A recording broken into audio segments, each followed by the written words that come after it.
পৰীক্ষাত নকল কৰিলে হেৰুৱাব ঘৰৰ সম্পত্তি পৰীক্ষাত নকল কৰিলেই হ'ব গ্ৰেপ্তাৰ নকল কৰিলে চৰকাৰে অধিগ্ৰহণ কৰিব ঘৰৰ সম্পত্তি এডিআৰই পৰীক্ষাক লৈ এতিয়া কঠোৰ হৈছে চৰকাৰ পূৰ্বে পৰীক্ষাত নকল কৰিলে গ্ৰেপ্তাৰ কৰে অথবা আৰক্ষীয়ে বিভিন্ন ধৰণৰ ব্যৱস্থা গ্ৰহণ কৰে কিন্তু এতিয়া আৰক্ষী অধিক কঠোৰ হ'ব এইবাৰৰ পৰা যদি আপুনি পৰীক্ষাত নকল কৰে তেতিয়া হলে আপোনাৰ ঘৰৰ সম্পত্তিও আৰক্ষীয়ে জব্দ কৰিব গতিকে সাৱধান হওক সতৰ্ক হওক অহা 15 সেপ্টেম্বৰ অনুষ্ঠিত হ'ব এডিআৰইৰ পৰীক্ষাৰ বাবে সাজু হৈছে ৰাজ্যৰ প্ৰায় 11 লাখ পৰীক্ষাৰ্থী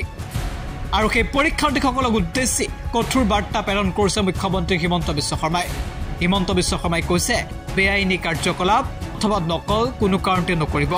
নকল কৰিলেই হেৰুৱাব ঘৰৰ সম্পত্তি আৰু হ'ব গ্ৰেপ্তাৰ মুখ্যমন্ত্ৰীৰ মতে সুকলমে পৰীক্ষা পাতিবলৈ সষ্টম ৰাজ্য চৰকাৰ এডিআৰই সন্দৰ্ভত পূৰ্বতকৈ অধিক কঠোৰ হৈছে মুখ্যমন্ত্ৰী হিমন্ত বিশ্ব শৰ্মা 15 সেপ্টেম্বৰত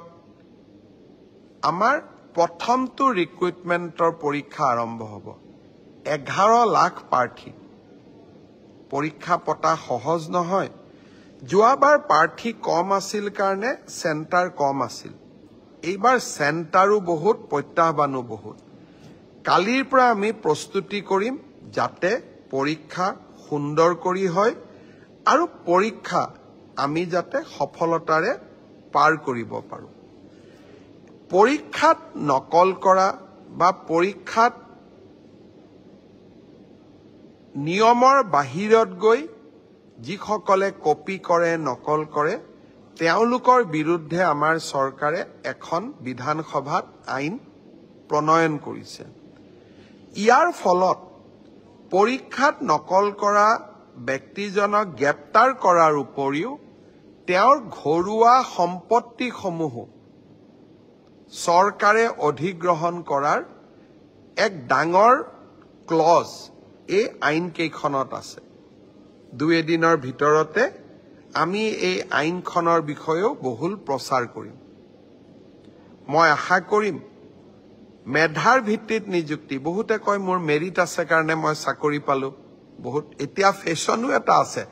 যে আমি বিজেপিক কিয় ভোট দিব লাগে আমিতো মেৰিট আছে কাৰণে চাকৰি পালো মই এটাই কথা কম মেৰিট আৰু মেৰিটৰ ভিত্তিত পৰীক্ষা পাতা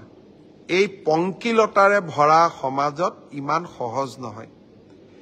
এক প্ৰকাৰ অহা কালি পৰহিৰ পৰা আমাৰ অফিচাৰ সকলে ৰাতিয়ে দিনে কাম কৰিব লাগিব যাতে 15 সেপ্টেম্বৰৰ পৰীক্ষা নিকা হয় কিন্তু মুখ্যমন্ত্ৰী বা আন মন্ত্ৰী সকলে যদি বিচাৰে পৰীক্ষা নিকা হ'ব নালাগে মোৰ মানুহে চাকৰি পাওক তেতিয়াহলে সকলো কথা সহজ হতৰ বিপৰীতে গৈ আমি কাম কৰিছো পৰীক্ষা নিকা হওক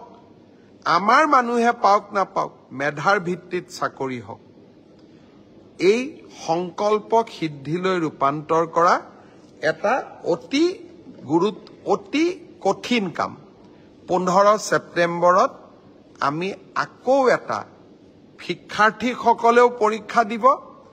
চৰকাৰেও এটা কঠিন পৰীক্ষাৰ সন্মুখীন হ'ব মই আপোনালোকৰ সহায় সহযোগিতা বিচাৰিম আমি কেইবাটাও টেলিফোন নম্বৰ দিম কোনোবাই যদি কৰবাত কিবা এই ধৰণৰ বেআইনী ঘটনাৰ সুযোগ পায় নকল কৰাৰ ঘটনাৰ খবৰ পায় কিবা